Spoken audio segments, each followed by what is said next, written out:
Assalamualaikum warahmatullahi wabarakatuh and a very good day. Today our group will be present our mini project for information technology database security subject. Alright, for our group member, first me Adriana Sofia binti Muhammad Sabri, second Ain Arisha Izzati binti Muhammad Nazri, third Balkis binti Abdul Aziz, fourth Adam bin Muhammad Zahir, and the last of our member is Amna Najwa binti Alias. First, I will explain about the database access control policy using Oracle Database Management System.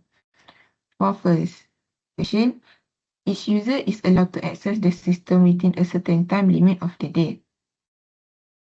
To execute this question, first, I log in as DBA, then I create a user 1 and user 2. After I create a user 1 and user 2, I give a login permission to user 1 and user 2. After that, I create a trigger based on their login time. For user 1, I allow only from 8 a.m. to 4 p.m. For user 2, I allow only from 3 p.m.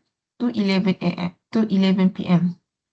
Next, second question, an account will be locked upon 3 login failure. First, I create a security profile, which is when a user attempts 3 wrong password, the account will be locked. Next, I assign profile to user, which is user 1 and user 2. Third question is high privilege users are allowed to have 2 current seasons, while other users are allowed to have only 1 current season. First, I create season profile. First, I create a normal user profile that only allow user to open 1 season per time. Next, I create a profile for high privilege profile, which is the user allowed to open 2 seasons per time. Next, I create admin user who can get a grant in high privilege profile. After I create the admin user, I give a grant create season. Then I give the profile high privilege profile. I assign a normal user to user 1 and user 2.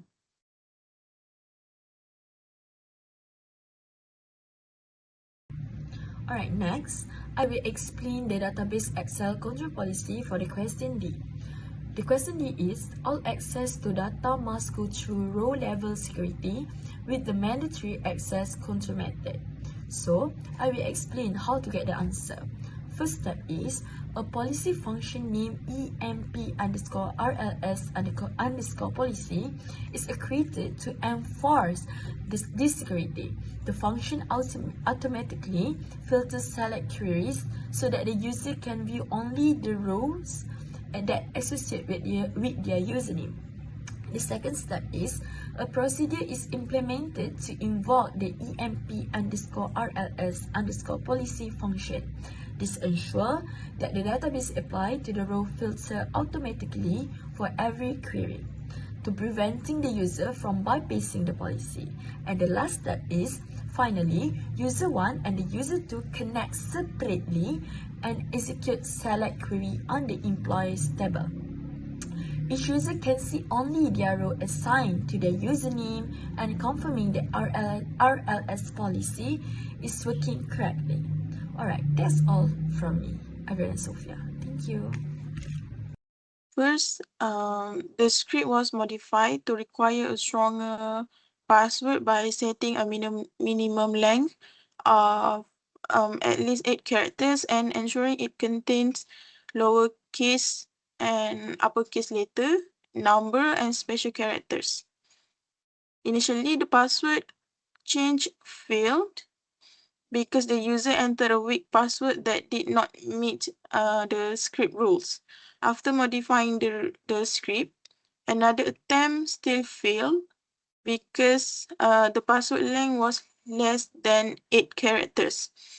And the last one, when the user entered a correct password that met all the conditions, for example, include upper and lowercase letter, numbers, special characters, and sufficient length, the system successfully accepted the password and the user account was updated.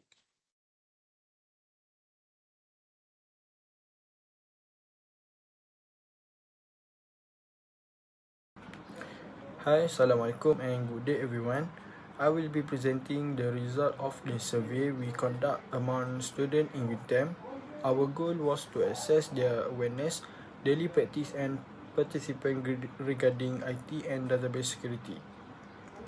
So, we have total of 23 participants. So, we start from gender. So, nearly 70% of our respondents are female. So next, faculty, over half, 52.2% are from the Faculty of Information and Communication Technology, which is FTMK. And year of study, the vast majority, about 78%, are third year student. So we go for the next section, which is knowledge of the data security. So first one is core principle. Over 78% of students feel confident in their understanding of the CIA tribe, which is confidently, integrity, and availability. So next, threat awareness. About 69.5% understand common threats like SQL injection, and however, it is worth nothing than 26% remain neutral here, suggesting they might know the names of the threat but perhaps not the technical mechanic of how they work. So next, security measure. We saw strong awareness regarding access control and encryption, with nearly 74% acknowledge their importance. So we're gonna look for section 2, which is behavior and practice. So first thing first is 78.2% of respondents are diligent about updating and patching their personal device. This is a great sign of proactive maintenance. So next is password and MFA. This was our strongest result. Over 82% of students consistently use strong password and multi-factor authentication. So next, access control and backup. This is where we see some room for growth, while 73.9% recognize the value of role-based access control, RBAC. We notice more hesitation regarding backups and disaster recovery. Only 43.4% give themselves a high rating for regularly backing up their data. So UTM students have excellent daily habits regarding password and update, but they may be neglecting the safety net, our security, which is data backup.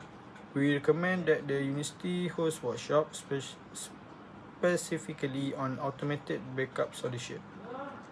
Next, we move on the perceived risk section. From the survey results, a very high percent of students show strong awareness of security risks. About 39.1% of respondents thoroughly agree, and 43.5% agree that failing to apply security patches and updates increases the risk of system or database breach. This shows that most students understand the importance of keeping system up to date. Next, 78.3% of respondents believe that using weak or repetitive passwords significantly raises the likelihood of unauthorized access to IT systems or databases. This highlights strong awareness of password security among students. For third question, around 78.3% of students express concern that a lack of proper access control mechanisms such as role-based access control could lead to data breaches in the university. This indicated that access control is seen as a critical security measure. For fourth question regarding data protection, about 65.2% of respondents agree that insufficient database backup procedures could result in significant data loss during security incident. This suggests that while most students understand the importance of backups, some which is 4.3 still remain uncertain.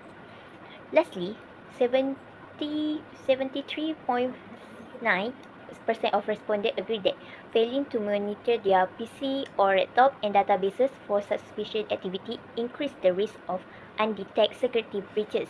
Overall, these results show that students are highly aware of potential security risks and their consequences, but still some remain uncertain. Next, for training and resource, the results are generally positive. About 65.2% of students agree or strongly agree that they have received sufficient IT and database security training through their university courses. However, some selected natural responses, suggesting that some may still lack confidence in applying this skill practically. Secondly, 73.9% felt that resources provided, such as labs and online materials, are adequate for learning security concepts. Even so, a small percentage expressed dissatisfaction, indicating room for improvement. Third question, in terms of practical exposure, 78.2% of respondents agree that the curriculum provides enough hands-on exercise to apply security skills. For the fourth question, 78.3% of students felt they have a good access to guidance and support from lecturer or staff.